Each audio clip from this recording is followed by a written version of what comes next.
going. It's going there. Here we go. All right. For reals this time, 5 minutes. We're getting started. For reals. Are you ready? I hope you're ready. It looks like y'all are ready. Okay.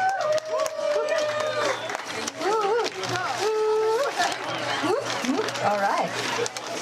Nice and hot.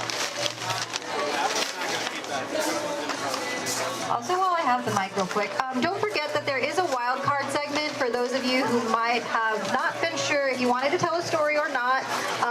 The wild card forms are with Andy and or at the check-in table in the back. Just snag one, fill it out, and be sure to turn it in before intermission, and you might get a chance to tell your story. But we've got 5 storytellers lined up first.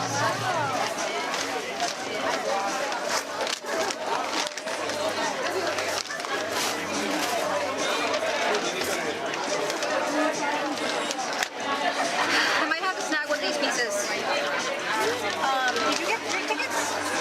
No. Okay. Can I grab one? I think, yeah, you can grab one, but you have to order another pizza. We can get somebody to order us a pizza.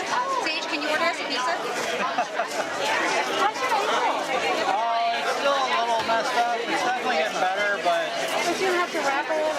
No, I did that for about a week. It's about a week and a half now, and it's starting to be more manageable. It's still painful, you know, and I haven't been riding or anything strenuous, right? How did you do? Something stupid? So, I have a leg length discrepancy. This leg's shorter, so I have to wear a shoe with it like built up heels or a built up sole. Yeah. And I got a new pair of like these Birkenstock sandals that had that. Oh, cool. And I was walking our new puppy in the morning without having to go shopping. And he jerked me all of a sudden. And so then I rolled it.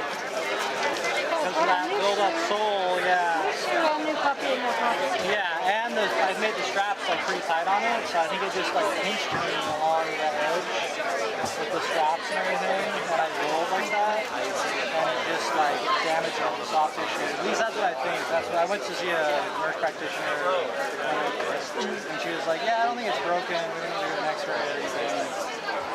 But it's still like I don't want to like jump around. It takes like 6 weeks, right? She said 46 weeks, yeah, for the soft tissue, like tendons, ligament stuff. So hopefully, like this Sunday we're going to San Antonio. Hopefully I can ride around San Antonio without too much effort. You said new puppy, like, literally a new puppy? Oh no, it's the same one that we have, Rio. Australian cattle dog. Yeah, he's like almost 2, I guess. Yeah. He's like close to 40 pounds. Yeah, I know.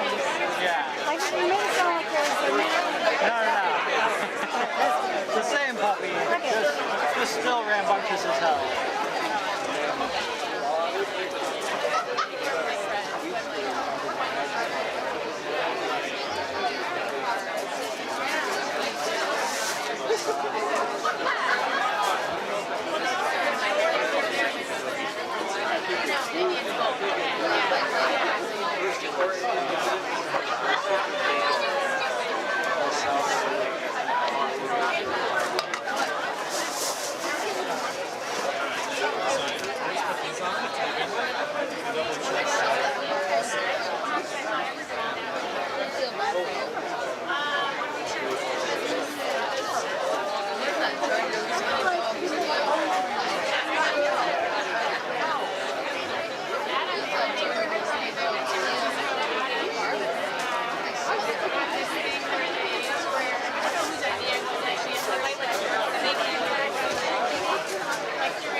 Okay, let's do this. Let's do this.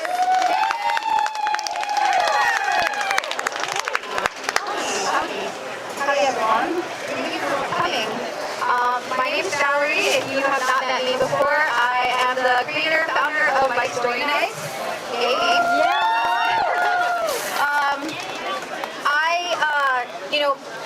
Bike Story Night started in May of 2021.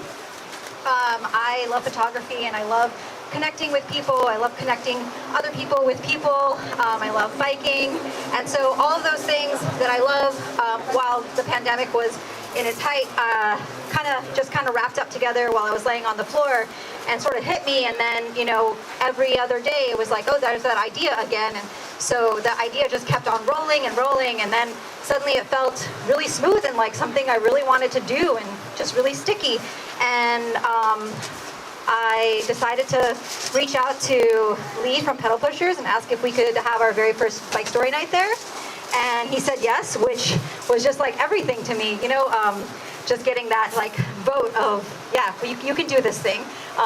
And then everything else kind of started rolling into place little bit by little bit. And I also wanted to bring something in addition to the community and reach out to local bike nonprofits, because I think it's really awesome that not only we have lots of group rides in Austin, lots of bike orgs, we have nonprofits. So I included them in the program. So at every bike story night, you'll get to know a different bike story of nonprofit. But I appreciate y'all coming. Thank you so much for your donation. It does really take a lot of labor of love between mostly me and my co-producer partner, Jordan, and our videographer, recorder, Eric here. And of course, volunteers who come on the night of and really help tie it all together.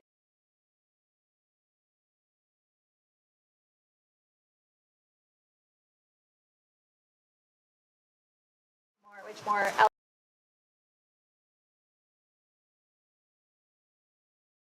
But I'll tag that later. So without further ado, I'd like to introduce you to our first speaker, who is our bike-related nonprofit, the Austin Ridge Riders. Cheyenne over here. Yay!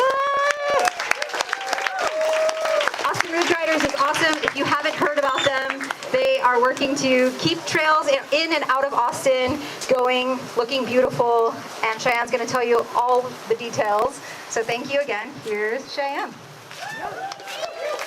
Hey, so first and foremost, I just want to get another round of applause for Valerie, because it's awesome. It is not easy to get all these different bike riders together, so kudos to you.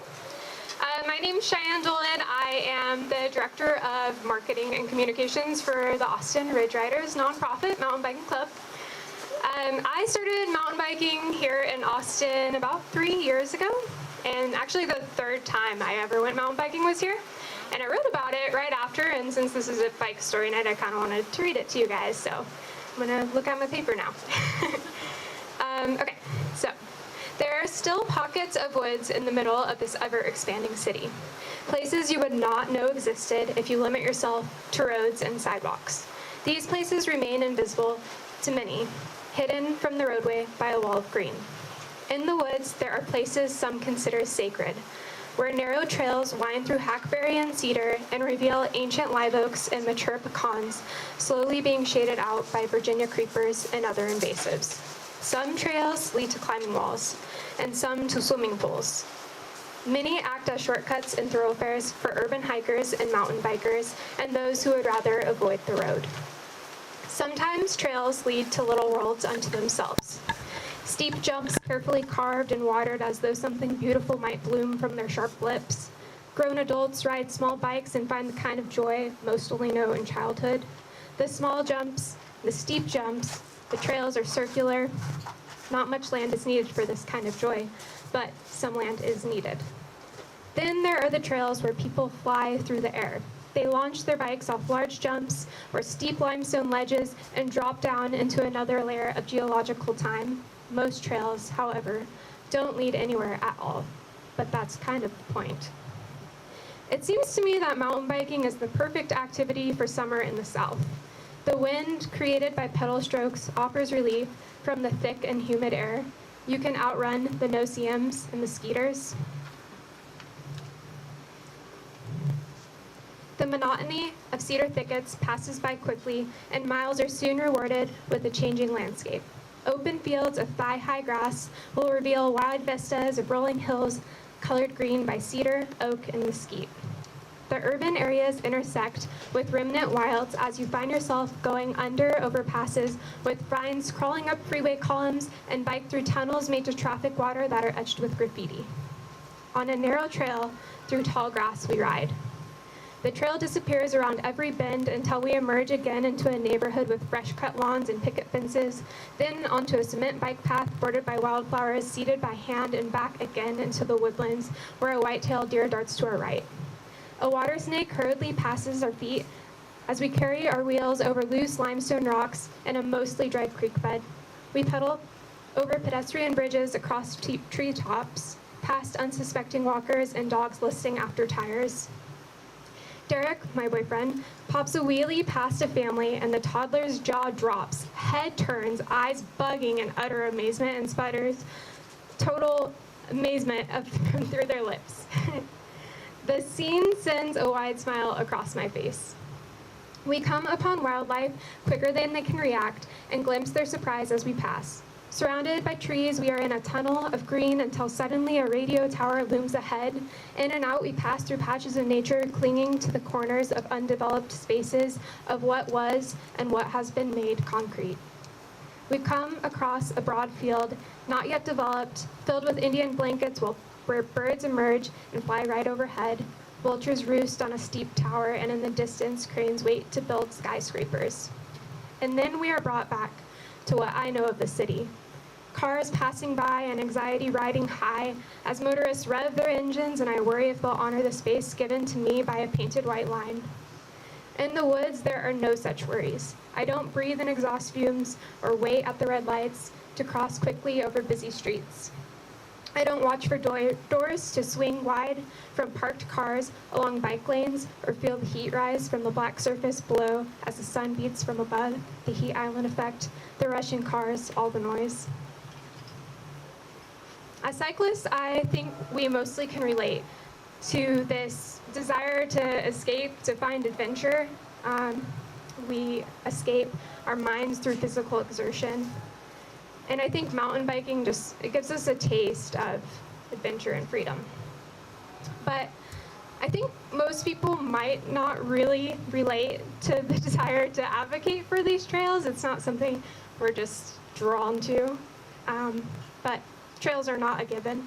In order to have natural surface trails that won't be built over in the next 10 years and that are kept in good shape, we have to advocate for them.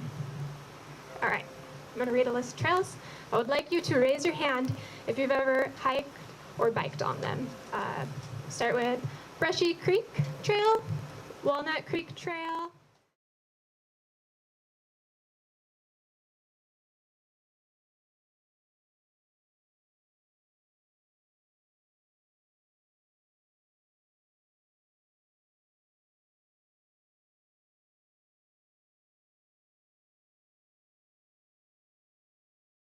have benefited from our work, which is great. We want to get more people outside and we want to have both trails to ride, so it's awesome. The nonprofit was founded in 1987. It's a volunteer-driven mountain biking nonprofit that builds and maintains and advocates for mountain biking accessible trails and creates a community to ride with. Advocacy really is key here. It's this hidden work that often goes unnoticed, but without advocacy, most trails wouldn't exist for very long. Most folks celebrate the work of trail builders.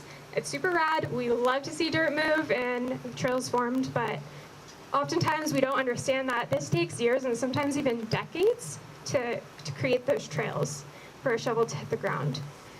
So we work to create relationships with land managers and elected officials and government staff to advance mountain biking trails in and around Austin. So sometimes we help identify where they could be built, or give recommendations and answer questions, or help build community support. So we basically make the case for trails. And we know they're super important. We love to ride them, and we think y'all probably do too.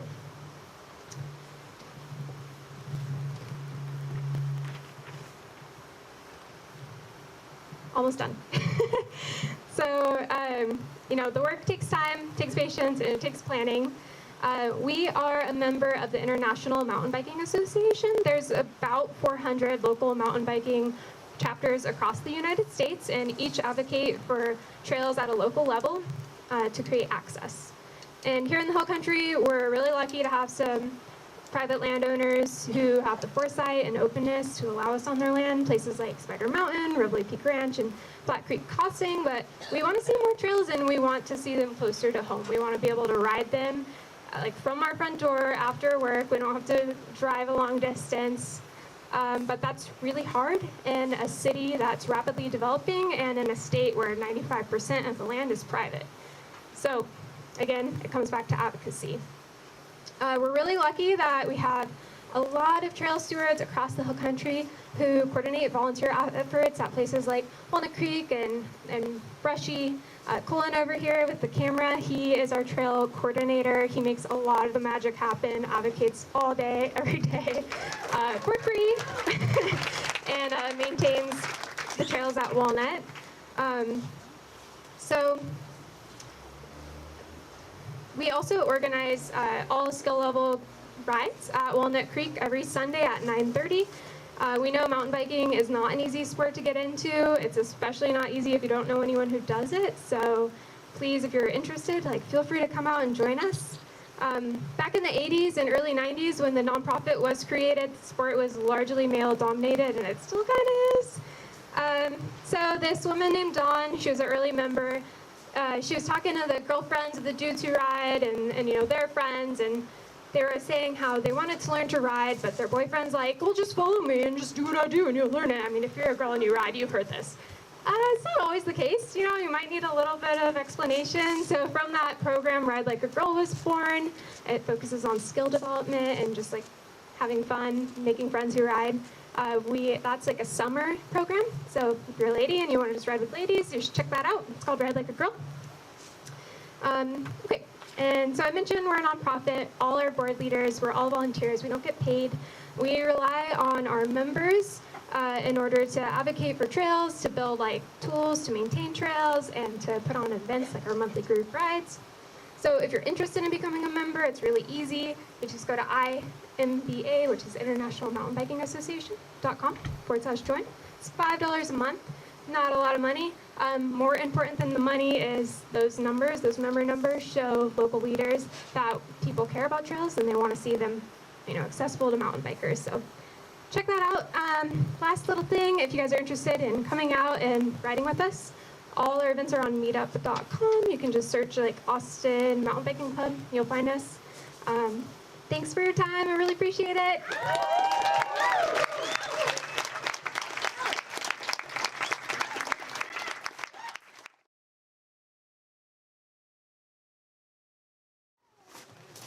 Thank you so much, Cheyenne. I can't wait to go on the Ride Like a Girl bike ride. I've been wanting to do that for a while.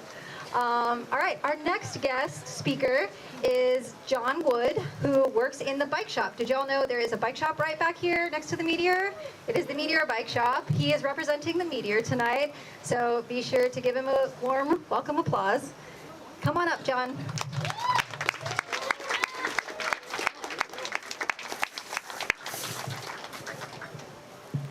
Hello.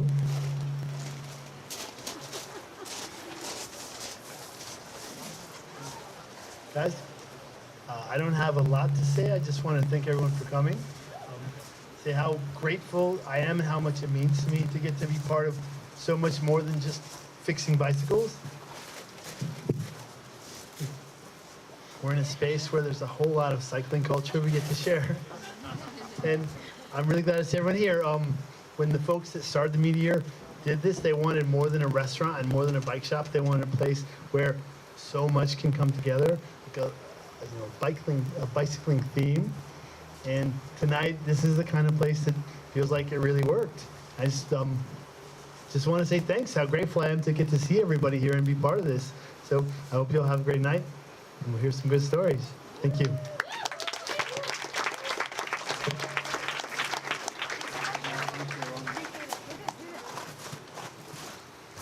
All right. It is storyteller time. Here we go. Okay. Making a little divot so that the storyteller can be right here in front of the camera. Don't mind me.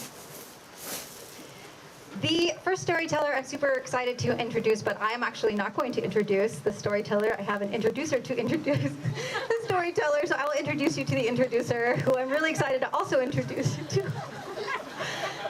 Why do I feel like I'm talking like you? Is this what's happening? Ariel, come on up here.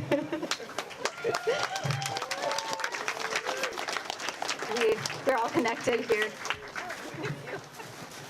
Thanks, Val. Mike Starnet's a really cool event. I think about a year ago I spoke and really got introduced to a lot of the cycling community in Austin. So I'm really happy that everyone's here and you're going to hear a bunch of really cool stories. I get to introduce Andy, or Andrea Tyrell, who's a wonderful person I met through group rides in Austin. And we actually went on a group ride yesterday. Me, her, and some other of our friends. So it was really nice to be able to spend so much time with Andy. And I really love how she really views the community and shares like who she truly is with love and compassion with everyone. And so, Andy, everybody.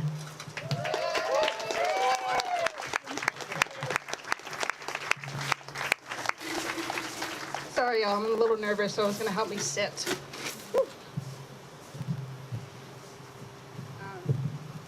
Hi, y'all. I'm Andrea, Andy, Annie. Just don't call me anything mean. I've been racking my brain for the last 2 weeks about what kind of story I wanted to tell. Valerie has asked me a couple times to tell my story, and I'm just like, ugh, most of my stories are terrible, and they involve alcohol, and that's not the kind of thing I want to, talk about at bike night. I want to promote positivity and safe bicycling. I thought about other stories too, like when I actually first learned how to ride a bike. My dad taught me how to ride.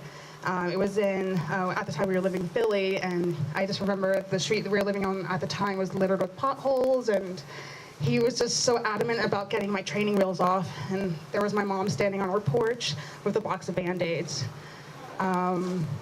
I think about other times like I got really involved in cycling. I think about my time in college.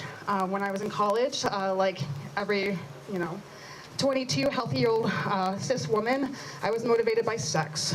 So I fell in love with the executive director of the Reno Bike Project, which is very much like the Austin Bike Project here.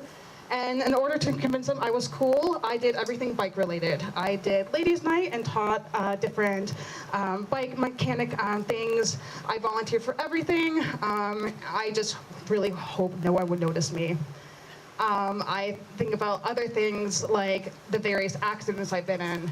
I'm very fortunate. I haven't broken any severe bones or anything like that, but I've been in really bad accidents. Like the first time, my first alley cat, I have to admit I was inebriated, but it was in San Francisco, and my bike brakes failed as I was pedaling down a hill, and I smashed right into a bus. I think about another accident I was in. I was living in Brooklyn at the time, and I got doored. My most recent accident was right up here at the corner at HEB, where I got sideswiped by a car. Lots of accidents, but also just, lots of memories, lots of informal things I'm teaching myself. When I think about my story about the bike adventures I've had, I mostly think about the people that I associate them with, and all in all, my bike story just comes down to different people. The different people I've met on my rides, met during my adventures, my experiences. So I think of my dad. I love my dad. My dad's a massive cyclist now. He lives in Vegas, and he's one of those Lycra-wearing people up 5 o'clock in the morning every day, riding out with his little own breakfast club. My mom is my favorite person to bike ride with. When I'm out in Vegas, I go ride with her and the cannabis cruisers. We have a good time. I think about the guys I all had crushes on at the bike shop in college: Noah, Peter, James, both Sams. I think about the people I met during my accidents. So when I was doored, the guy who hit me, he was so sweet and held my hand the entire time as we waited for the ambulance. I think about even getting hit by a car at HEB. The woman that hit me was just the sweetest woman on the planet, and she still texts me to make sure that I'm okay. I think about the people that I associate my bike life with. I move around a lot, but I always know that if I want to meet really good friends, really good people, seek out the bike people. Everybody tells me, like, how do you meet so many people? And I'm like, just find your local bicyclist community, find a social ride, find some place bike related to volunteer, find a bike nonprofit. That's where we're gonna meet like some of the best people in the world. And so y'all are the best people in the world. Give yourselves a round of applause. So all in all, this story is for you. It's about you. I love seeing y'all on rides. Come say hi. I hope to befriend everybody soon. Thank you.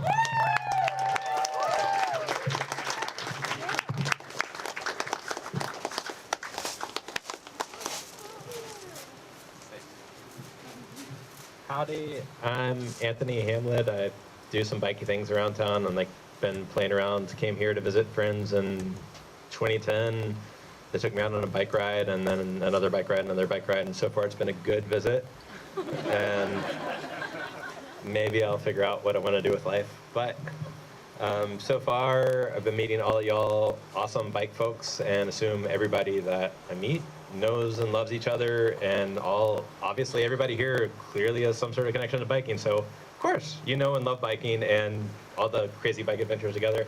Some of you are mountain bikers, some of y'all are like adventure cyclists, some of y'all are like crazy roadies, spandex people that love to go like downhill entirely too fast and maybe hit a curb and break things, but who knows. I try not to do that too much, but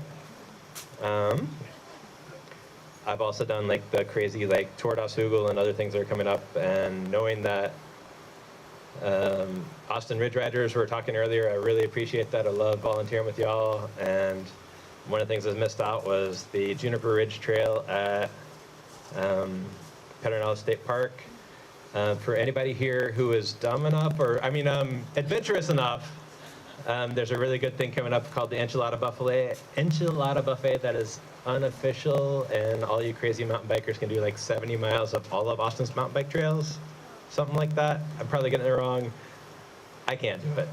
But to go along with the adventure spirit, like I met and did my second bike packing trip with the person that's about to talk, and also I'm an omnivore, I eat all the things, but apparently I've been eating a lot of carrots and hummus lately, and hearing the stories from Lita and talking to her on the camp out, like maybe at some point during bike packing you get tired of all your carrots and hummus and peanut butter and whatever, but I believe our next speaker is Lita Moser, so.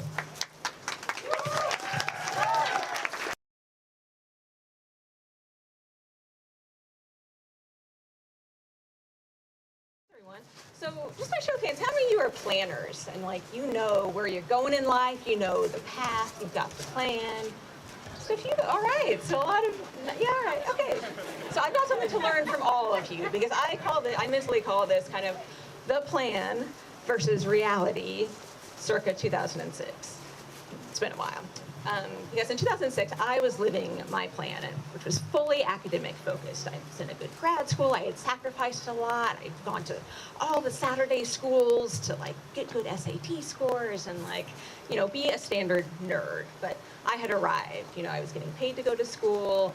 I was 4 years in. There was a lot of blood, sweat, and tears and stress and sacrifice. But that was part of my plan.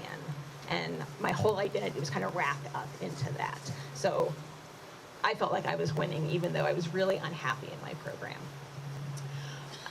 Someone who was not part of the plan, my betrothed, one day started a conversation. I love you, but I don't think that's enough. And suddenly, there's this cascade of, I don't need to be here. Like this is the keystone that is keeping me in this program. It's gonna kind of pace so we graduate around the same time. This is what's keeping me in this town. It's 14 degrees in winter. I don't like being cold. Like, there's no reason for me to be here. And so very quickly, my life plan changes and becomes obsolete. It becomes something that it could have been, but it's not gonna be because I'm exiting out. My companion in all of this is Gloria. Gloria and I have been best buds at that point for about 15 years, and we had lots of adventures together. Gloria is a 46 centimeter original Bianchi in her native color, and she is now retired, but yes, all cheers for Gloria. So I unilaterally decided that Gloria and I need a goddamn vacation because we're getting out of the life that we've created for ourselves. And so I'd really like for this vacation to be a successful substitute of what I'm leaving behind. So I would like for it to be something that's big and monumentous and somewhat impressive, but also achievable and like actually doable, which clearly my program was not that for me. And since I was dreaming about this, on my wish list I also put like, I want maps and I want a timeline to like know where I'm going each day. So with this in mind, I started researching cross-country bike tours, and knowing that now that my job and future career prospects are probably going to be limited to the U.S., I looked to our northern neighbor, and Gloria and I, as I was deconstructing my life in the town, and piecing Gloria, taking her down, we were headed to Canada to do a cross-country touring ride, an organized ride called Tour de Canada, that goes from west to east, spans 4,000 plus miles. There's a sag wagon. There's 30 other people thought that this would be fun and like a good idea, signed up for it. And there's like a ceremony where you can dip your wheel in the Pacific Ocean, and then almost 3 months later, dip your wheel in the Atlantic Ocean and be like, I made it all that way in between. So this seems to be like a good substitute for what I was leaving here. So as I'm reassembling Gloria in Vancouver, BC, I've decided to scale down my plan a little bit to a lot of it. And my plan for Canada was going to be just get to camp. Like every day there's a map. Just get to camp. I got all day to go. The sag wagon will carry my luggage. Just get to camp. And maybe try to have some fun. It's been a while since that had happened. So get to camp, have fun. That was the plan. No baggage from the time before, no try to prove myself, no wrap my identity up with my bike or my bike care. This was just have fun. This was a vacation. So what I noticed is that my relationship with time changed. Whereas before, time was an adversary and it was real never enough, always more things to get done. Here it became more sensory, and in the mornings there was the zip of tents opening and closing and folks going to breakfast, and then the tents being broken down as 28 of the 30 pack were off for the day. As someone who never misses an opportunity to sleep in, I was not one of those people, and kids, I get to hear all of this, and once everyone was out, it would be like, okay, it's time to go, I guess. But there was also timekeeping with the shadows on pace lines. If the shadows were long and to the left-hand side of the pace line, then it was like, okay, it's maybe late afternoon. But it wasn't necessary to know what time it was because there was nowhere I needed to be. I was just gonna get to camp eventually, and I had all day to do that. And I also enjoyed splendid sunsets for the first time in years because I was outside, and to be part of the cycle of the day closing was very special throughout. There were, of course, reasons to celebrate and obstacles. For every province that we crossed, there was a marker denoting you're moving into a new province. And so for our first province, going from British Columbia to Alberta, someone had brought champagne in his pannier, and so as soon as we were standing under the little demarcation, it's like, all right, it's time to celebrate. So we bust open our water bottles and enjoy a little toast of champagne to be like, we're really not very far. We're one province in out of 10, but this feels like an accomplishment. So cheers and drinks to that. And there's the community. Unsurprisingly, the folks who had time to go on a nearly 3-month bike trip were those who weren't committed to a particular life, any specific place. So that was mostly college graduates and those who are retired. So learning from that community of like, oh, this is what certain decisions of having kids or not having kids looks like decades in the future was its own kind of learning experience and great. Some of the obstacles, though, were standard bike obstacles. There was headwind, a lot of it, especially along the plain states. So it was as if the wind was trying to push us back into yesterday or before. There was rain, lots of it. Summertime, I would have never thought. I've been in Texas too long, I guess. And there were just so many flats. At one point in time, there was about 30 patches on one tube. And each one offered an opportunity to pick out what was being, the impalement, mend it, and roll on. And, it did feel like progress was being made because we were doing this every day for almost 3 months. So it did feel like I was moving towards my goal and making that substitute appropriately. Oh, and here's Gloria as she's deconstructed. She's in pieces. Oh.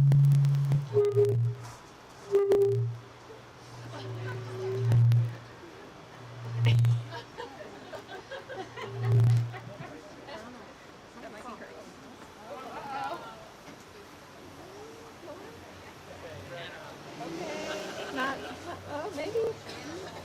That might be Gloria coming back. She's in retirement now, so that might be her like sending a little message being like, don't forget me, good times were had. So we were making progress both towards the goal and away from kind of harmful thinking and the things that had impaled me, specifically kind of my plan of life and like all the identity wrapped up in that I had kind of been cloaked in previously.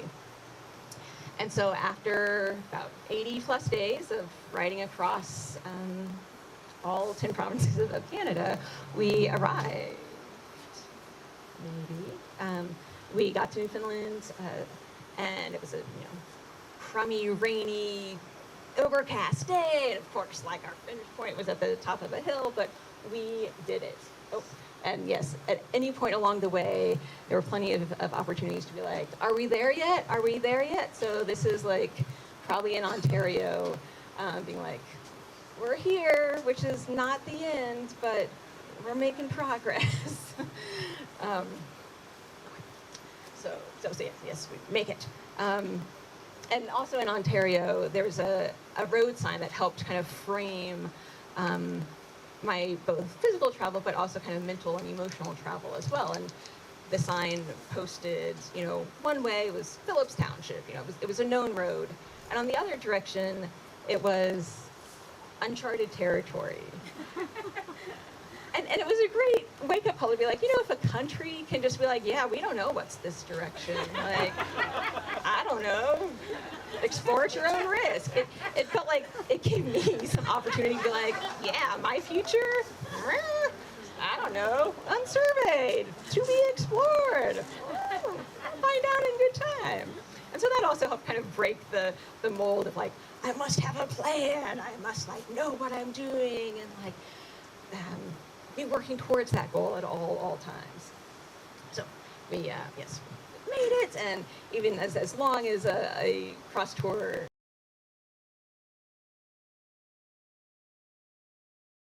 the plan light of just make it to the next day did have to end. And that, at that point, more questions got kicked up of like, but who am I now without this plan light? And so I had to kind of reevaluate what's the plan or what's the next step at this point. And so as I was disassembling Gloria for the last time for a few months for her to go her next route and me to go mine, I think kind of what I was reflecting on from the trip as a whole and all of those flats and opportunities to take out the bad stuff and patch and heal on.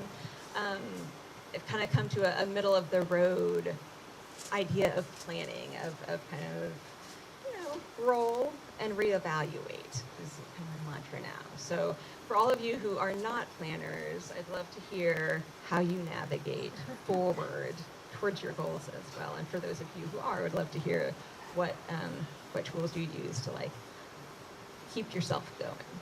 Thanks for listening.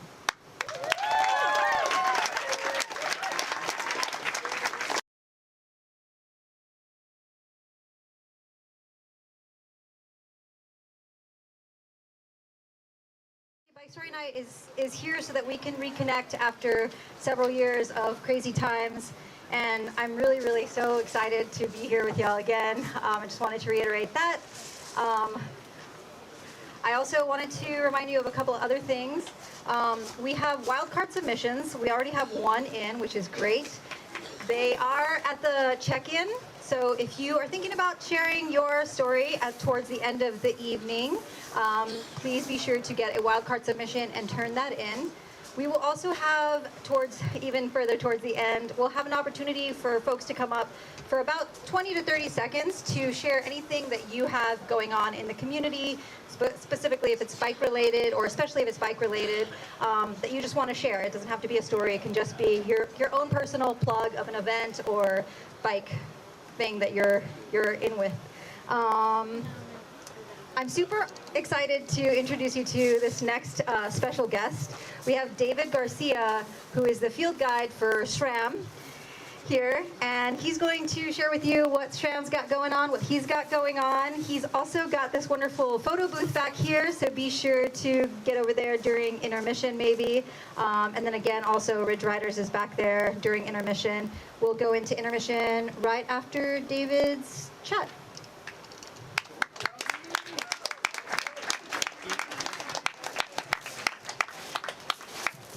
Hey guys, how's it going? Great stories tonight. This is awesome. It's really cool to see the community all come together. And what's awesome is like you hear these stories and you're thinking about your own stories all day. Like, what am I going to present? And there's a lot of common stories and a lot of themes that just keep emerging. That like, yeah, I did have that experience, and yeah, I did share that same kind of activity with someone, but just not in the same area or different worlds apart. So it's cool to hear these stories and just to be a part of this. So I'm the SRAM field guide here in Austin. I'm in charge of Houston, San Antonio, and just a little bit north. My goal is really to connect with the community and try to help elevate any of the local events that I can. For a long time, these companies almost felt like unreachable, maybe a little bit unapproachable, unless you were at a bike shop. So my goal is I want to be available to you. I want to say hi to you on the trails. When you see me, say what's up, and let's find a good ride, or let's coordinate with Austin Ridge Riders and find a good time to build trails. And we have a really good thing going here. Just going around, I get to go to every state in the U.S. and we have something special here that's not a lot of communities have this, so it's awesome. So I have a couple stories that I think kind of really resonated with me that I wanted to share tonight. And it's really kind of like who I am and like what started my passion for cycling. And the first one is, growing up, my dad, God bless him, he must have got the advice from the local bike shop, you want to size up on your first bike. I don't know, has anyone got that advice? Like, for reals, like I think that's a pretty common thing for kids. You're gonna want them to grow into this. You wanna get a bike that's gonna last. And so I think you might have bought 4 sizes too big. It was, I was 8 years old and I think the saddle was to my chin. So it was awesome to see this badass bike. I think it was called a Renegade, red, black fork. Sat there for 2 years. And man, let me tell you something, you learn to be patient when you have this awesome bike that you can't ride. But I remember we cut that seat post, we slammed that saddle all the way down to see like, all right, when can I do it? And the moment, I don't even think I could put my feet down yet. I could just pedal, and I really had to drop my hip to like really get this to work. Let me tell you, learning to ride a bike when you can't get to the bottom of that pedal stroke, your skills are gonna go up pretty quickly there. So yeah, that's how I learned to ride my bike. And as soon as I was able to stand over it, start pedaling, that was kind of all she wrote. That was off to the races after that. And that was my passion for cycling. We'd spend the afternoons building trails in my backyard. We grew up very rural, so we had a lot of land to play with. So clearing out brush, getting out there, building jumps. Got to be really careful because you can't touch the ground on this bike that's 4 sizes too big, but really fun. So that was really my first experience into riding and kind of what sparked my passion. The second story that I kind of wanted to share, and this is one that I remember pretty vividly, but my brother, who's here tonight, shared it from his point of view that I actually hadn't heard before. So it was cool to hear from his point of view. We grew up in Arizona. There's a race called the Whiskey Rodeo. It's a pretty intense ride. It's something like maybe 5,000 feet of climbing. There's a 25-mile option, a 50-mile option, and a 10-mile option. So we signed up for the 50. Just made sense. Part of that trail was called, I think, Death Valley or the Boneyard. So that sounded pretty gnarly. Definitely wanted to do that. Like, that was what we were about. And so we go up there the weekend before to pre-ride. We had a camp spot all set up. We get out there. 3 miles into the trail, my brother's chain snaps. And that was probably the precursor to the weekend right there. I didn't even remember it. He reminded me that it snapped. So we spent the whole afternoon hunting down a local bike shop that we were unfamiliar with to find a chain for this bike. Found a chain, set us back a couple hours on this adventure already. Still had to set up camp, still had to get food for the evening. And we go get the chain fixed. We go to the grocery store and start shopping. And from his point of view, which I didn't even realize, it was the first time that he had gone grocery shopping by himself. So he totally knew what he was getting, and I gave him no guidance, obviously, because I'm the bigger brother. So I just said, you get what you want, have fun. I don't think he had money. So he told me that when we went there and I left, that all I bought was an apple. And that is something that I would do, but gosh, I don't recommend doing that anymore. So we had an apple. We get to camp. It's already late, so we have to have the headlights on the truck on so we can set up our camp. And we do our thing. I ate my apple, or maybe I didn't. I don't remember. And we're all setting up. And I unroll my sleeping bag, and my dad had given him his sleeping bag to use. And he unrolls it, and it's about that big. It's a big puffy jacket. So not even a sleeping bag. And this is in like northern Arizona, super cold. And I'm looking at him like, what the heck? You didn't even check before we left? And I'm a little frustrated with him, but we slept out there, and he was in this puffy jacket, like really curled in. And I wish I could say that was the first time that's happened to me on a trip. But that jacket's got me in another trip before, and I was the one wearing it. In the 24 hours in the old Pueblo, we got this tent. I pull out my sleeping bag, and it's a damn puffy jacket. And I kind of have an idea of what he was feeling, because I remember being in this jacket, looking at my friend across the tent, thinking, God, he looks so warm. And I'm here in pain because I'm so cold, trying to, how can I get my legs into this jacket just a little bit more? And maybe if I rub it and sleep for 10 minutes, I'll be good for the next ride. And next morning, I found out that he was just as cold, and his blanket was no good. So I felt a little better. But so that jacket's got me twice on 2 different trips. So the next day, we wake up, we're feeling real fresh. I had an apple. He didn't sleep all night. And we head out on this trail that has Death Valley, 5,000 feet of climbing, 50 miles. We get out there, and of course, what do you expect when you don't have any supplies? You're going to hit the wall, and you hit it really hard. There was a very deep spot that we got into, like probably as far out as you can get. Felt hopeless. Didn't know if we were going to make it back.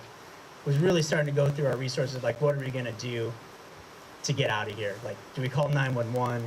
What do we do? And luckily, some other cyclists that were pre-riding the course came by, and they had salt pills, they had goo, they had everything that we needed. They gave us it all, which was awesome. And that got us out of the climb, got us home, and we made it out that trail. And that's kind of why mountain biking is great, right? Because you make it, you finish it, it's super hard. You're out there, and there's some times where you just feel that pit. You're like, oh no, I'm in a bad spot. But you're gonna go through it, and you're gonna have fun, and then you're gonna look back and be like, man, that was something I'm never gonna do again. But but then you end up doing it again. So like anytime you can find a sport or an activity that forces you to grow, forces you to use your skills and get creative and have fun, I mean, that's what it's all about. And I think that's what brings me and draws me into cycling. It's just that community that's here. It's that sense of accomplishment, wonder, exploring, surviving, what's around that next turn that keeps me going. And I hope that when I'm out there riding and I see you guys, if you're in a tough spot, I'll definitely have some good for you because I pack extra these days. But say what's up, say hi. Let's find a good ride, and let's go have fun together. My name's David, and I'll be your field guide. So if you guys need anything, please give me a call. Last thing. Today is actually my dad's birthday. So if I could just have everyone just say happy birthday, Dad, on 3, that'd be awesome. 1, 2.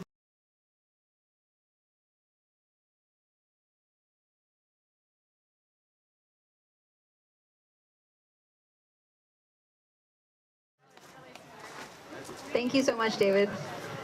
Okay, quick reminders really quick before we go into intermission and get to mix and mingle. Also on that note, be sure to say hello to people you haven't said hello to in a minute. Say hello to someone you follow on Instagram. Do it. I know you see them here. I see them here. I'm super excited to have all of you all here. Again, to just like reconnect. I want to get cozy during intermission and after intermission because we have more storytellers after that. But there's a bench back there and there's a couple of bikes in front of the bench. If that is your bike or 3, could we put the bench in front of the bikes? Whenever is convenient, more or less. No one move the bikes if it's not your bike.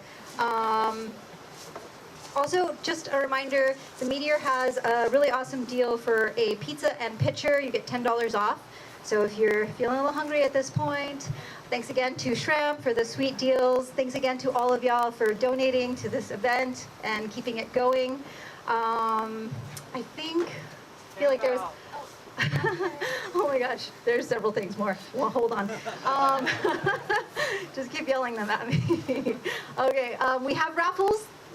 Mentioning the donation, so if you donated, you got a raffle ticket. We have 9 different prizes, and they're super sweet prizes. In addition, Spider Mountain, Brian's here, donated passes to the raffle prizes. So in addition to the cool prizes, the bikes, accessories, we have that going for us. I think Shram also has some things in the raffle prizes. I feel like that's it for the raffle prizes, but before I forget, don't forget to turn in your wildcard submission form. We already have one, and the 30-second plugs at the end. And last but not least, we'll go to intermission after this. Just a friendly reminder, follow Bike Story Night, stay connected with all of the things because there's other events happening later this fall, especially the camp out, which is in November. And I hope that y'all can make it because it's really fun. Let's hang out and have some drinks and food. Intermission time, 10-15 minutes. All right.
Your prizes are here. Yes. Super stoked for you. And then we have flat pit, multi-tool. Okay, for realsies, this is it. This is it. Thank you so much. I want to roll this around. 970. Ready? 970-191. 970-191. Okay. Okay. You are the winner. Yay. I trust you. Thank you for playing. Thank you for donating. Really appreciate you. Again, you're keeping Bike Story Night alive, thriving, rolling. Again, we're having another event November 12th. It's an overnight camp out. It's going to be great. There's so many cool details to it. I can't wait to tell you more. Maybe later during the plugs. Okay, that's it for the raffles.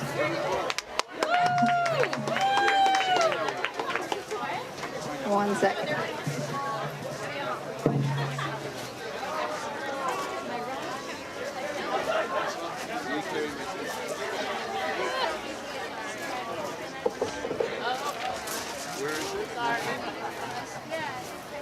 All right, if you didn't turn in your wildcard submission form, it may be too late. I'll give you another couple of minutes. They're up at the check-in, so if you're thinking about telling your story up here, you can try to do it 1 or 2 more minutes. All right. Charlie, are you here? We're rolling along. We're going to start stories again. Charlie, come on up. Charlie is an introducer tonight and may or may not also be a storyteller. Welcome, Charlie, to the stage. I don't get the mic? Oh, this is the stage. Hi, I'm a little shy. The next speaker coming up, his name is Miles. The little bit I know about Miles, this guy's fucking hardcore. I think that's gonna get bleeped out, but yeah, the guy is the real deal and not kidding around. Miles, where are you? Are you here, Miles? There he is. This guy, stick around, he's got it. There you go. Thanks for that intro. I don't know if it's true, but I'll try to make good. So this is a story about my very first bikepacking trip, which was an absolute disaster. Only for the first 2 days though, and then it got a whole lot better. But the first 2 days are the story. So the start's a couple years ago. I was going to school at UT. I was nearing the end of a 3-year master's program. So I'd just been in this pressure cooker and I was seeing the end of it. And I was starting to freak out a little bit because I didn't know what the heck I was gonna do. Or I did, I had a job lined up and everything, but just the void needed something. So I decided to do the Great Divide mountain bike route, which for anybody who doesn't know, it's 2,700 miles. It starts in Antelope Wells in the Boot Heel in New Mexico, and it goes up to Banff, Alberta. And I just figured this is the gap between grad school and work, and I might as well make the most of it. I had like a 2-month gap, so it was plenty of time to get it done. So I spent the next like 6 months planning. I picked up a Salsa Fargo from a friend of mine, got all the bags, got all the gear, went on a couple training rides. I did like a 40-mile unloaded road ride. And then I did like a 20-mile shakedown ride on the Fargo. I was in grad school, I had a lot to do. So didn't really have a ton of preparation. I'm not a big planner, I'm a preparer, but I didn't really have a great plan.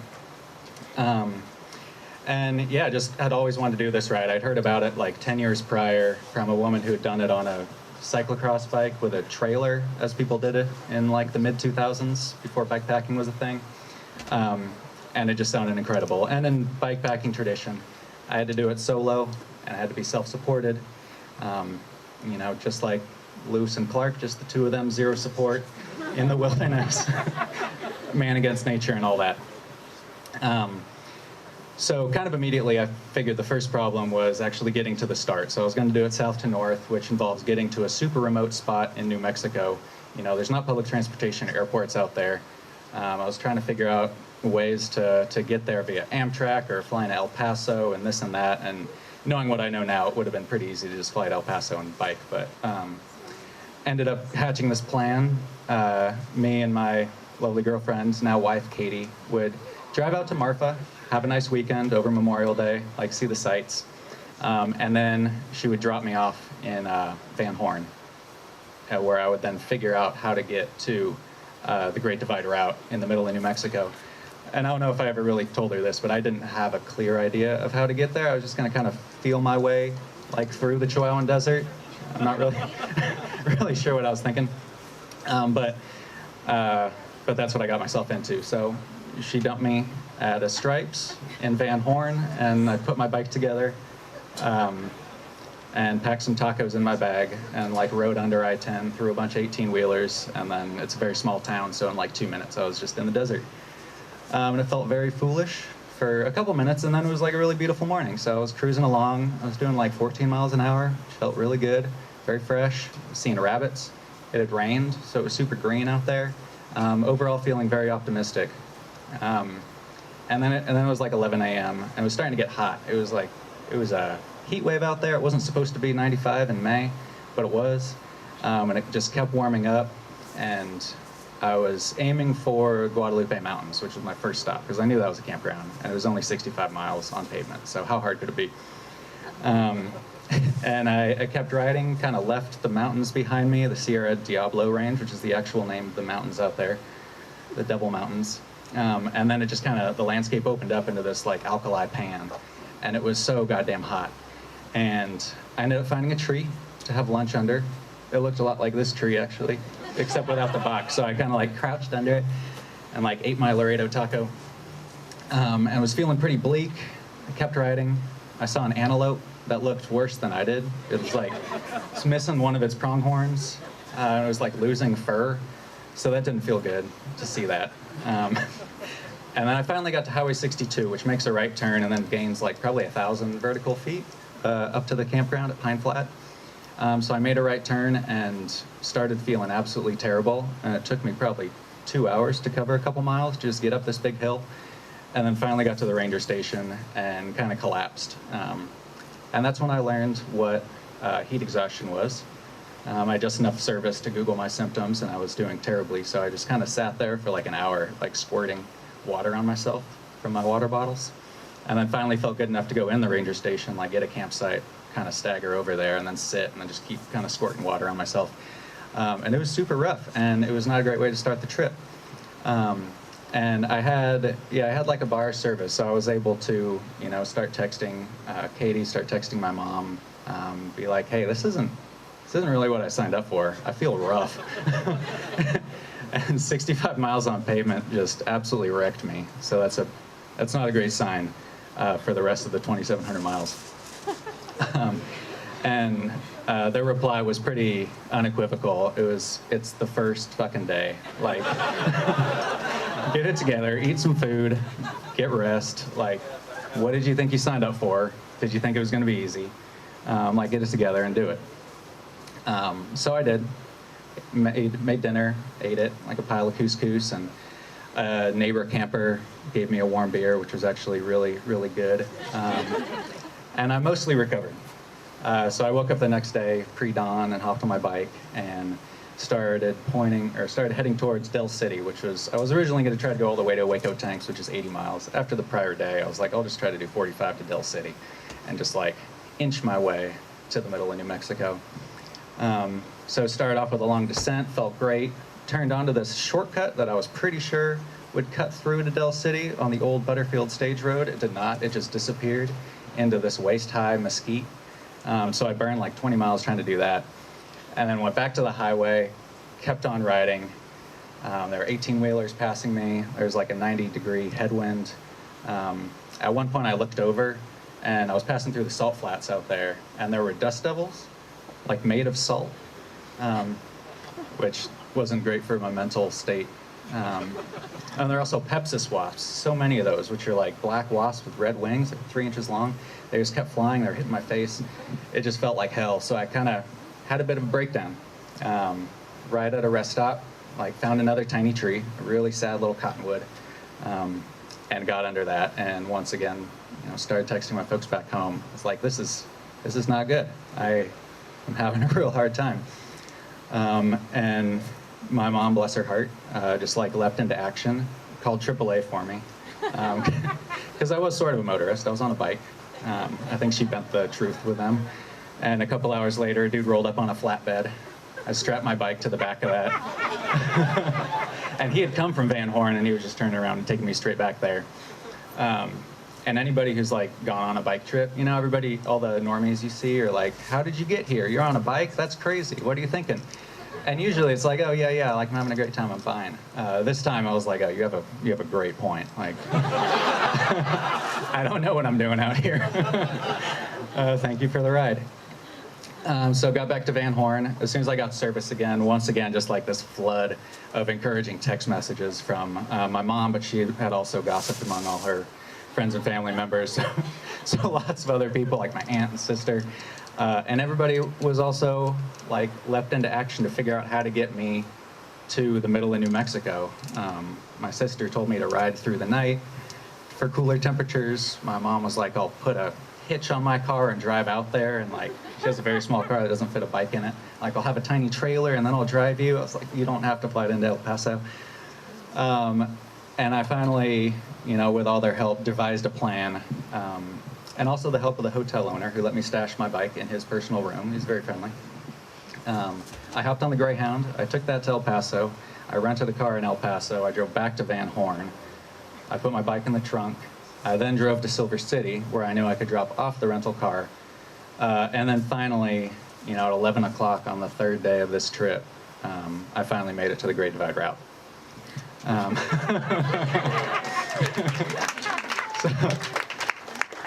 So I found a Walmart. I found a shady corner, or an unlit corner to sleep in for a little bit. The next morning, I rolled down the hill, dropped off the car, went to a bike shop, and they gave me a bunch of really good information about like the first couple hundred miles. And the rest of the trip was absolutely fantastic. It was amazing. Completely uneventful too, so it wouldn't make a good story. I didn't even get a flat. It was just a great time for the next like four weeks. But overall, I think the moral of the story, if you haven't picked up on it, is that self-supported and solo is an absolute myth, and this super humbling start to my giant solo adventure, while my own two legs eventually got me into Canada. It certainly would not have happened without a whole ton of emotional and financial support, and a loving partner who lets me take 5 weeks to do these ridiculous trips. And yeah, that's my story. Thank you.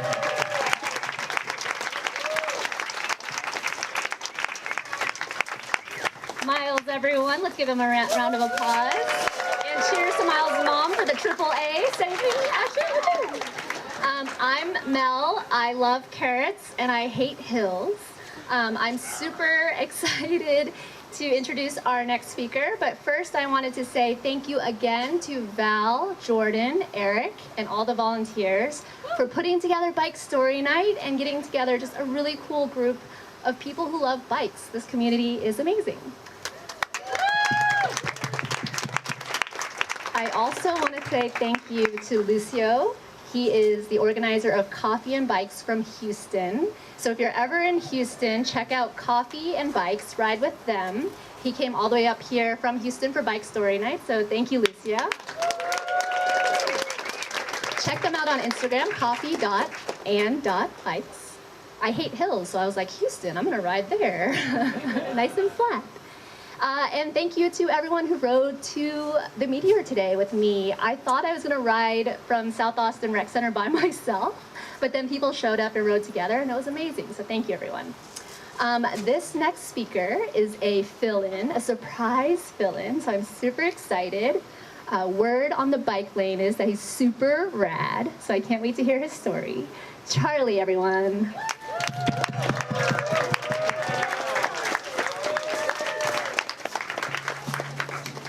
Super rad. That's right, Charlie? Is there another Charlie here? Hi. Real quick, Val asked me to step in. A couple of people canceled tonight, so I had to like jump to the computer and start typing something up, and I hate bringing notes up, but I've got notes, so we're gonna carry on. So my name's Charlie. Some of you may have seen me on some of the social rides. Yes? No? Some of y'all look familiar. A lot of people I don't. Just a heads up, this is just gonna be a prolonged kind of big shout out to the biking community. So this isn't about me telling a story. It's more about all of y'all, okay? So who is the biking community? Well, it's, like I said, it's all of y'all. It's anyone that's thinking about riding a bike, that's actually riding a bike, daydreaming of riding a bike, showing up and checking out all these bike stories and getting enthused to ride a bike. But it's all of us, so give yourselves a big applause. This is for you guys, all of you.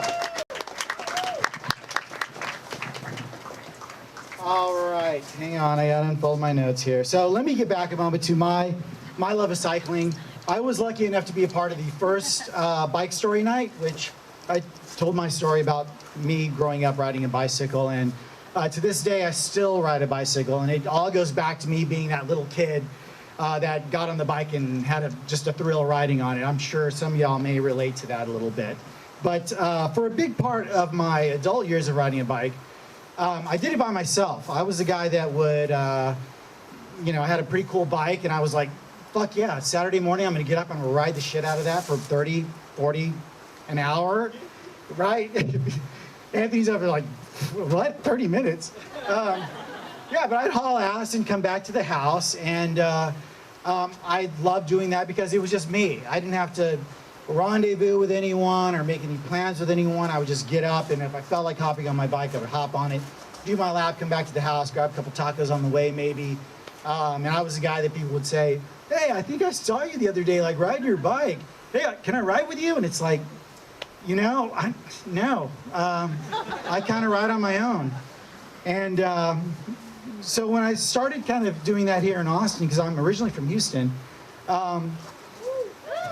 right, flat, right? It's not the heat, it's the humidity, is that what they say? But I'm also, believe it or not, I'm kind of shy. So the idea of joining a social group with strangers riding bikes is a little bit intimidating for me. So I kind of held back. But what got me into this initially was I was actually on Craigslist looking at bicycles and bike parts. And in all that, I saw an ad, and this was like 5 years ago, for the BMX Lone Star Roundup ride. I'm sure some of y'all may have seen that or been a part of it.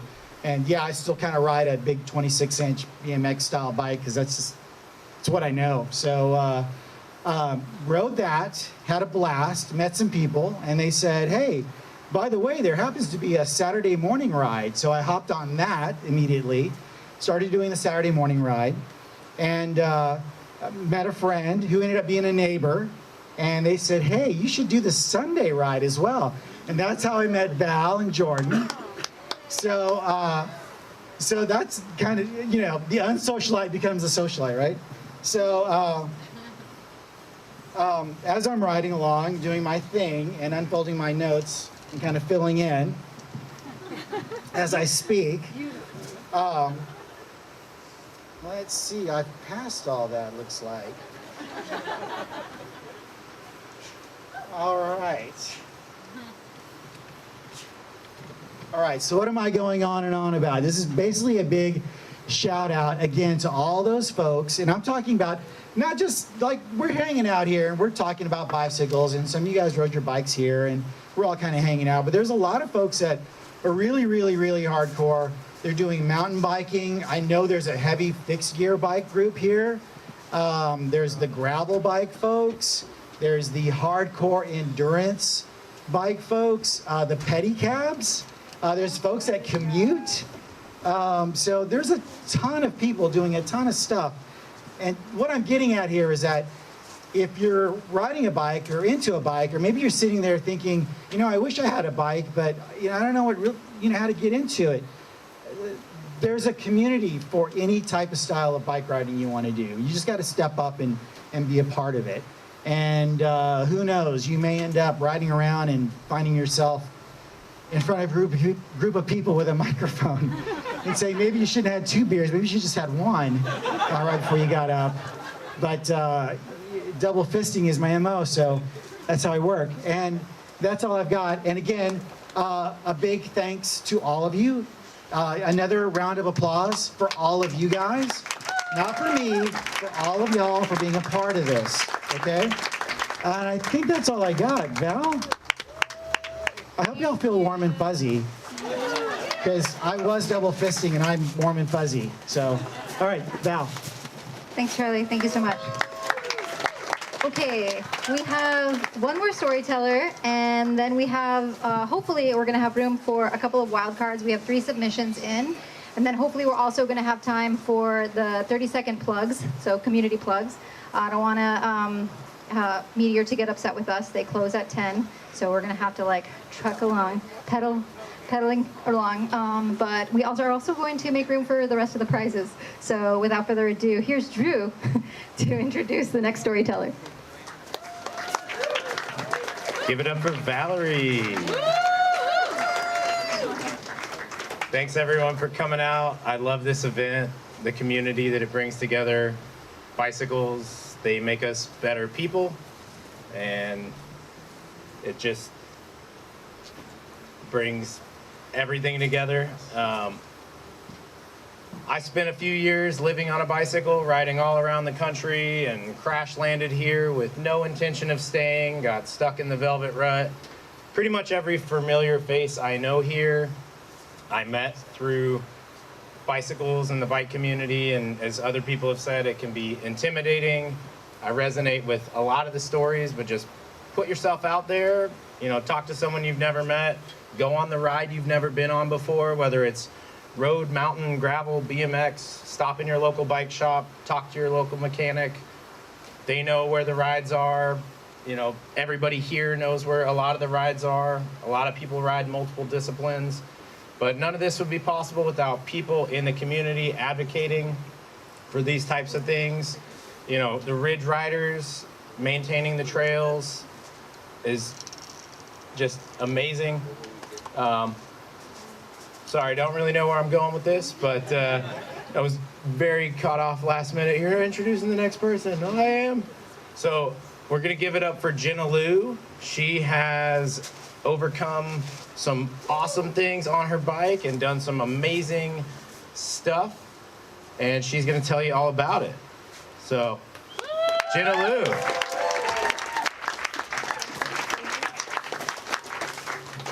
Yo, what's up, guys? Thanks for sticking around for our stories, guys. Pretty stoked to tell you guys about my amazing adventure on a bike trainer. So how many people have ridden a bike trainer before? Raise your hands. Yeah, a lot of people? Cool. So silly little me thought it would be fun to ride a bike trainer for 24 hours straight. It was rough. To give you a little bit of a backstory on that, before I did that, I had never ridden past 80 miles. I was pretty slow. You know, I was one of those people who was very much like, look pro, go slow. That was me. And it was cool beans. And then COVID happened. And I was like, I don't know what to do with my time now. So 2 Instagram friends that I've never met in my life, but that's kind of how the bike community is. You know, you meet people with bikes on Instagram and it's cool beans. They lived in Canada and they were like, hey, we want to ride 24 hours on a bike trainer. And I was like, that sounds fucking insane. Count me in. Yes, let's do it. Yeah, fuck yeah. But I was like, you know, guys, I don't want to just like ride 24 hours for no reason. We should try to like raise money for our local food banks. Why not, right? So that's what we did. We were like, let's do this. I sent out like a tweet about it, and apparently people liked the idea of it and they got retweeted, and then the next thing I know, I'm on the news and I'm like, oh shit, now I have to go through with this. Now I actually have to make it 24 hours on a bike trainer. Fuck, what did I do?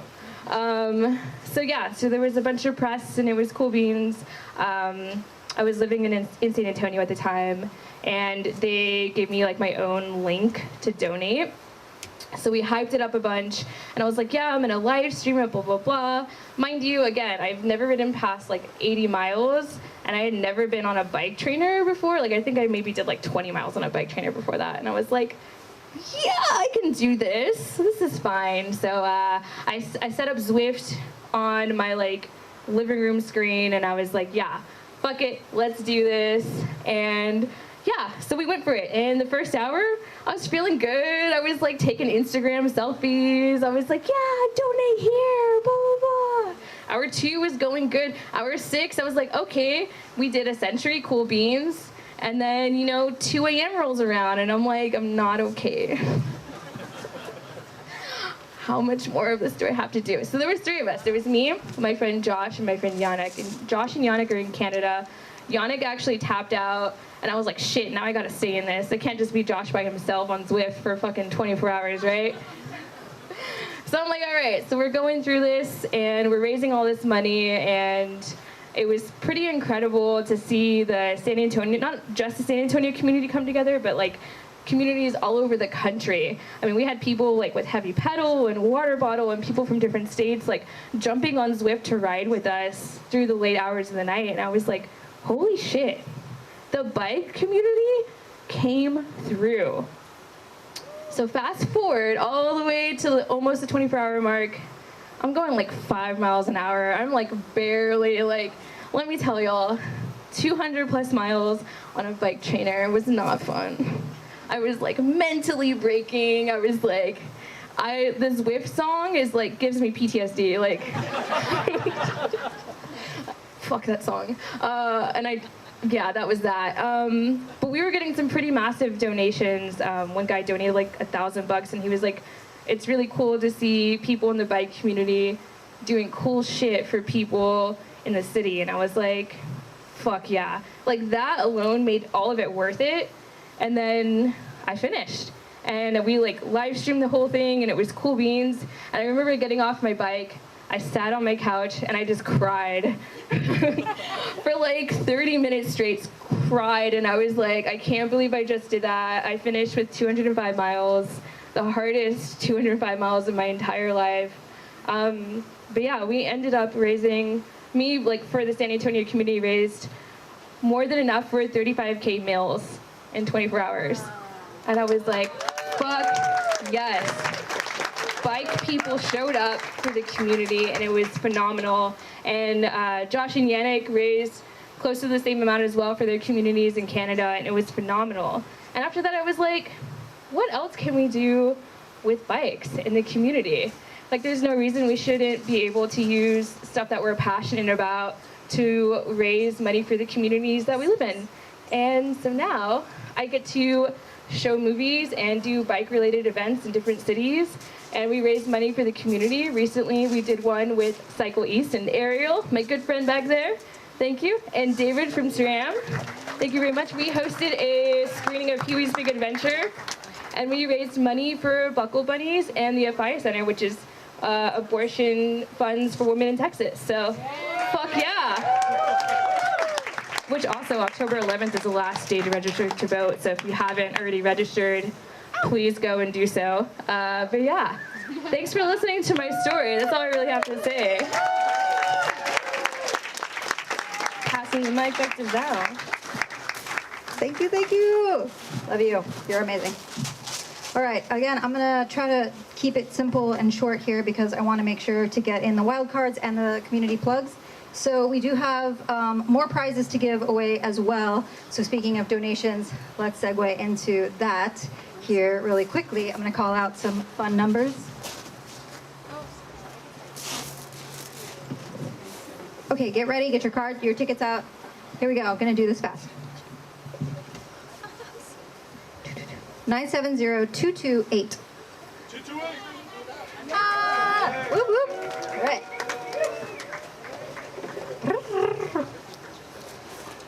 970-184. 184. Is that a winner? Is that a winner coming? Yes? All right. All right. Silent winner. Congratulations, y'all. Okay, 970-195. This round is going better. 195.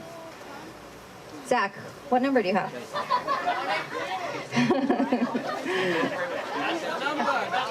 Just kidding. I promise, I'll verify here. 970-147. 147? Okay. I swear, I think Meteor's like, what's happening out there? They're still going. 970-222. I will admit, I think earlier I threw the tickets back in here. Busted. Flick.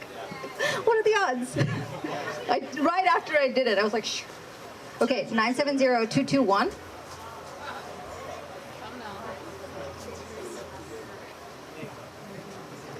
Nine 224. 224. Going once, going twice. I guess maybe a few people left. I feel like everyone's still here though. This is really, could be Andy's 5 tickets. 970-187. Yay! Yes, is that some hands in the back? What? Yay! All right, all right. Is that all? Is that all? I have a couple more if you want to keep going. Okay, we'll keep going. Maybe one more? One more. Keep going, and then we'll maybe do one last one at the end. Oh, storytellers. Also, before you leave, come talk to me because I have something for you also. Whoop. Okay, 970-167. Yes? Yes? All right! Woo!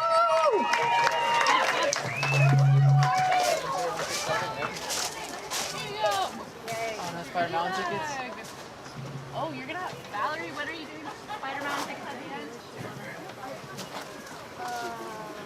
Or are they with everything? Thank you. I think the urban storytellers. Wait, I'll have to talk about. We'll figure it Okay. out. Okay, so we have wild cards and then community plugs. Don't forget, if you have something in the community, we want to hear it. You should share it. It's a good time. Okay, so I'm going to call up this first person, Steven Trevino. Trevino? Is this Trevino? Woo, the crowd favorite. Okay, all right. You got the mic for 5 minutes. I'll be quick. Come over here. Hello, everyone. My name is Steven. This story is a little bit different than all the previous stories. I would say a long bike ride for me. I'm originally from New York. A long bike ride for me is biking down to the Rockaways or biking around Manhattan Island. Haven't done anything too crazy like the Continental Divide. That was nuts. But this story is more just like a recollection of an interesting time in my young adult life when I was 22, making $12 an hour as a cook, needing money to supplement living in New York. So I allegedly was a bike messenger for, at the time, pot. I did that for probably like 6 months. I don't want to get too much into the details. Allegedly I did it. I won't incriminate myself here. But if any of you have seen the the TV show High Maintenance, super accurate and for real. I even like the ringtone that the guy used where it's like crickets chirping. I made sure I'm gonna do that as well. But I worked for a very small dispatch. It was probably like we had an HQ at an undisclosed location. We would always go there beforehand. We had a guy working the computer, sending us locations. I was making better money than I was ever gonna make as a cook, cash. But one thing that was very accurate about that show is the show isn't necessarily about the drugs, it's about the people. You know, every episode isn't so much about the guy, every episode's about who the guy was delivering to. So this was a number of years ago, but I do vaguely remember some of the people, no names, that I did deliver to. So here's just kind of quick synopsis of a few of the most interesting ones. I once delivered to a couple in Bed-Stuy, and the guy was in film school, and they were doing a 365 movie challenge where every day for a year they watched a movie, and they gave me a free meal. I got to watch some old movie I don't even remember and eat dinner with them for a few minutes. That was really nice. There was one person in Williamsburg. She had the classic Obama Hope poster, 2008. And I asked her about that. She was like, "Yeah, I was his campaign manager." Yeah, legalize. This one time, I delivered to a cool photo studio. Some Russian photographer. Place was nuts. But I noticed a really cool all white with gold wheels fixed gear, and he told me to hop on it. And he took some really awesome pictures of me. And for years, my profile picture was some of those pictures, and little did anyone know that there was a felony on my backpack, or in my backpack. And then actually, I'm gonna finish this off with my the last ride. So towards the end, I was doing this for a few months. I'm like, how am I gonna get out of this? You know, I have to stop this somehow. I don't want to just like leave and then feel like I have a target over my head. So I do remember it was late. It was my last job. I delivered to this jazz musician in Bushwick, and just really cool guy. We listened to some music. And then as I was about to head back to the undisclosed warehouse HQ, I felt a really, really bad pain behind my knee. Didn't get hit, and basically hobbled back and just couldn't bike for a year. Stress fracture from just biking too much. Yeah, it still hurts. That's why I can't bike too long. I would say to this date, maybe like 15 miles is my max, and then I start to feel it. So it did catch up to me, but it was still fun and still taught me a lot of good things. And that's my story.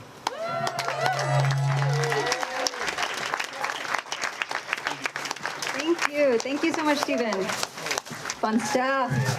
Okay, so we have one more wild card for y'all, and then we're going to do the community plugs. Raise your hand if you want to do a community plug.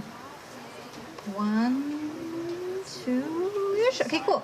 If you want to do a community plug, come over to the side of the stage so that you can come right up after this next wildcard storyteller. Again, thanks again to all the storytellers and the wildcard storytellers. I know it can be a lot to be up here speaking, sharing. Thank you all for coming out and listening, spending this quality, time with this experience. Appreciate you. It's magical. We'll talk about it more later. But yeah, this next wild card, Susie, come on up. I'm excited. Colorado, a little bit about Susie. Colorado pizza, whatever's clever, and now her story. Whatever's clever is the pace that I like to ride my bike. So I'm not a planner, just for the record. So my name is Susie. I am addicted to anything with 2 wheels, road, mountain, and downhill as well. So don't judge. So my story is I am from Breckenridge, Colorado area. Spent about 25, 27 years up there, riding bikes, skiing. Skiing was becoming a bigger part of my life than biking, which is a problem. So one winter, one February, me and my husband said, we've heard of this little place outside of Austin, Texas called Spider Mountain. We want to go check it out. That seems kind of interesting. And I'm like, 17 hours in a car, Spider Mountain, one lift, 350 feet, doesn't make a whole lot of sense. So I started looking around, and I'm like, whoa, there's Reveille Peak. Whoa, what's this Suburban Ninja? Whoa, what's Walnut Creek? There's this amazing trail system out here. Let's go. So we come down, we spend 10 days in the area, and actually responded to a lot of the community rides, because of course we didn't know where we were going. And I was just so amazed at this community and thought a lot about it, of how Colorado was 20, 22 years ago, when not every other person had a mountain bike, and it was still very grassroots and very community. I mean, it is still, there's just a lot of different communities, So I was just blown away by it, was spending quite a bit of time at Spider, and I was like, I should run this place. This is like my retirement job. This is awesome. So I left, went back to my life, some time passes. I end up answering a random ad on Indeed, and I became general manager of Spider Mountain a little over a year ago. And you make these big life choices and changes to move from a place like Breckenridge to Austin, Texas, for mountain biking. Let me be clear, my sole purpose is mountain biking in Texas now. So, you do the whiteboards and you do the pros and cons and you weigh it all out. And I'm not kidding when I say a very big factor was the mountain bike community here. I was just so blown away by it. So that's my side of the story. We go back, of course, I gotta say this. It's -2 degrees outside and all my tires were flat on the bike, so there was that. Then I have like maybe a minute and a half, maybe 1 minute left. So I quickly want to share just a little bit of the Spider Mountain story that I think will resonate with this group that's really, really cool is there is a company called Mountain Capital Partners run by a man named James Coleman. James is a graduate of UT. Again, don't judge, depending on what side of the fence you're on at. And he's Texas, families, outside of Burnett, Marble Falls, all of his family's still there. And he was at UT, did a ski trip, first time ever on skis, like in small resort New Mexico. And he came back and said, how do I become general manager, CEO, owner of a ski resort? I don't know anything about skiing. I've been skiing once. So he went to UT, got an MBA, started buying up apartment buildings, leveraged that capital for the sole purpose of buying ski resorts, which later turned into biking resorts. We have a motto at the company that's called Ski First, which is also Bike First. And every decision we make is around biking, or in the case of skiing. So his father actually owned the top of Spider Mountain. And his father passed about 5 years ago. Some friends of his approached him, high school friends, and said, we really want to build some mountain bike trails. We'd love to do this cross-country area out there. And he thought about it for a while and was like, I'll sell it to ya. And they were like, we don't got that kind of money. That's okay. And then some other folks approached him and they're like, man, we'd really like to develop some $1 million homes. And he said, now they're like in Texas, $1 million homes? I don't think so.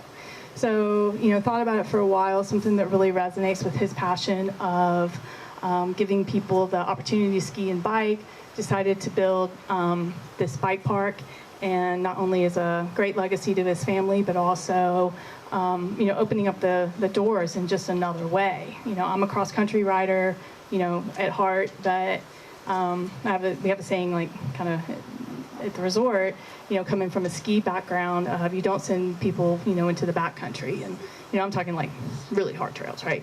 Like you kind of start them off in a purpose-built sort of situation and get that background and get that repetitive motion and then, move them into skiing.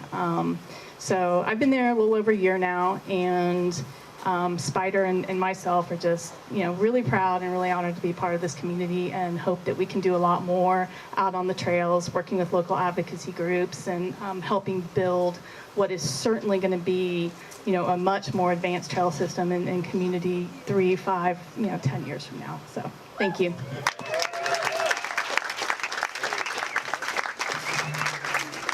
Thank you, Susie. Thank you. Okay, before we do the community plugs, I'm going to do one more raffle. This is our last raffle because the person we called was in the bathroom. It's a raffle ticket to the lift at Spider Mountain. Marissa, draw a number. Thanks again to Marissa for keeping time for us, handling the raffle prizes, being generally amazing. Woo! Okay, 970198. Oh, I heard a gasp. That was a sad gasp. 198. No backseats. If you're in the bathroom, if you're getting drinks, I'm sorry. 198, I'm sorry. 181. I love the gasps. Yay! Oh my gosh, oh my gosh. Okay. Will you give that to her? Sorry. Yay, congratulations to you. All right, we have the community plugs, but again, thank you all. We might get kicked out. The electricity might suddenly shut off. I'm worried a little bit. So be sure to follow Bike Story Night. All of the people who are here will get shout outs, and that you can find all their information there as well. If you can come to the next Bike Story Night, November 12th. It's a camp out. Just wanted to reiterate that. There's a website, a YouTube, a Facebook, Instagram. All right, our first community plug is Jay. Come on up, Jay. You have 30 seconds, Jay. Marissa is going to keep sharp time. Come over. Hey yo, hey yo. All right, I'm Jay Muzak. Real quick, I'm an artist and muralist in town, have a studio at Something Cool. I also teach mosaic art, the ATX Mosaic Workshop. I'm an avid biker and gardener, lifelong. Recently did my biggest painted mural in Flint, Michigan, and I'm about to embark on the biggest mosaic mural here in Austin, 400 plus square feet. And it's a, thank you, yes, and guess what? It's bike themed. So, like Andrea said in the beginning, bikers are the coolest people you ever meet in the city. I want to invite everybody here, and you can tell your biking friends to come to the studio over the next month. I'm going to have open studio time when people can come in and actually help me make this mural. No experience necessary. It's super simple. Kids, people of all ages, sizes, and abilities are totally welcome. So again, ATX Mosaic Workshop. I'm Jay Muzak, and I hope to see you soon. Oh, and special bonus. I didn't know there was going to be a raffle tonight, but I told Val, I was like, I want to donate a workshop for 4. It's a $250 value. So you can actually come in and spend a few hours at the workshop and learn mosaic, the ins and outs. So I think what Val's going to do is do like a random, whoever signed up through the Eventbrite, and they're going to pick out random. So, so a small group will also get to do a workshop. And I might come back and tell you about my 3,000 kilometer ride down the length of Japan I did 10 years ago too. So we'll see y'all soon, all right? Thank you. Hello again, coming at you with a completely different personality as the City of Austin employee for Public Works and Austin Transportation. I wanted to tell you all about a public opportunity to give input on bike lanes, urban trails, sidewalks, if y'all use those. Super important stuff. Go to austintexas.gov, gov/ATXWVR. Tell people what you think about like shared streets. So like, do you want to see streets be more accessible for people without sidewalks? Because sidewalks are super expensive. You can learn all about it. ATXWVR. It's like austintexas.gov/ATXWVR. Where do you want to see your urban trails? Where do you want to see your bikeways? Tell us. We want to know. We want to hear your input. That's all. Thanks. Howdy again. What's up, guys? I just wanted to plug a group that I'm actually a part of called Sad Velo. We ride bikes and listen to sad music, but we also promote... yes. Hey, it's like emo night on bikes. It's great. But we promote mental health awareness and going to therapy. If you ever need any help with getting into touch with organizations that can help you, please feel free to reach out. You can look us up on Instagram, Sad Velo. We just made shirts that say ride bikes, go to therapy. So yeah, that's my very quick plug. Who's plugging next? Who am I giving this to? Hi, my name's Andy. I do something every Sunday morning, 10 a.m. Called Austin Bicycle Meals. It gives, bike meals. Some of you have seen you out there. We just give meals, distribute meals to our unhoused neighbors where resources aren't plentiful or are not easily accessible by car or by foot. So if you want to come out, look up Austin Bicycle Meals. They're relatively new, relatively small group, but we're always looking for more volunteers. So if you want to find them on Instagram, Austin Bicycle Meals. Thank you.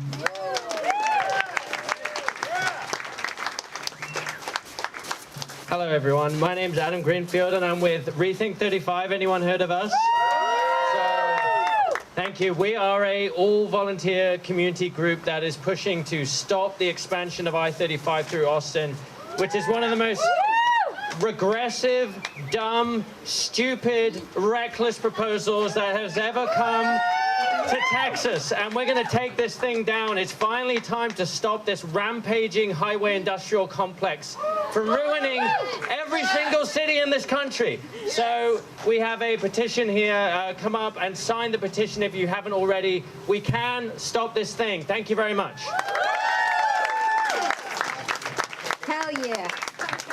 I think that's it for the community plugs. I think so. Okay.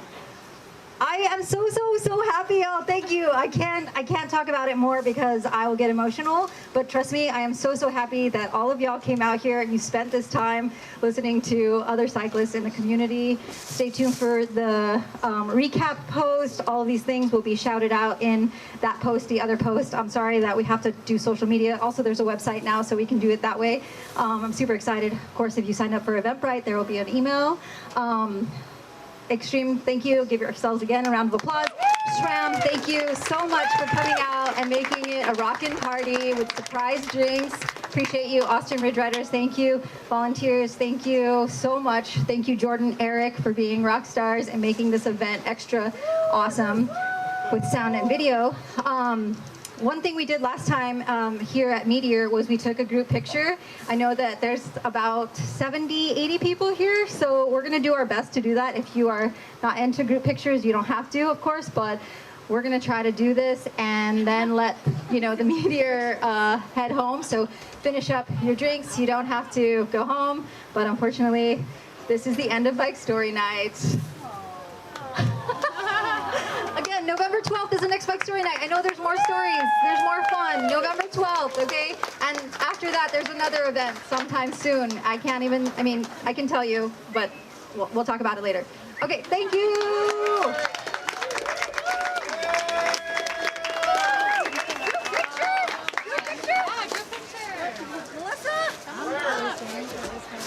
Get up here. Get up here. Up here. Okay, we need a tall person to hold the lighting.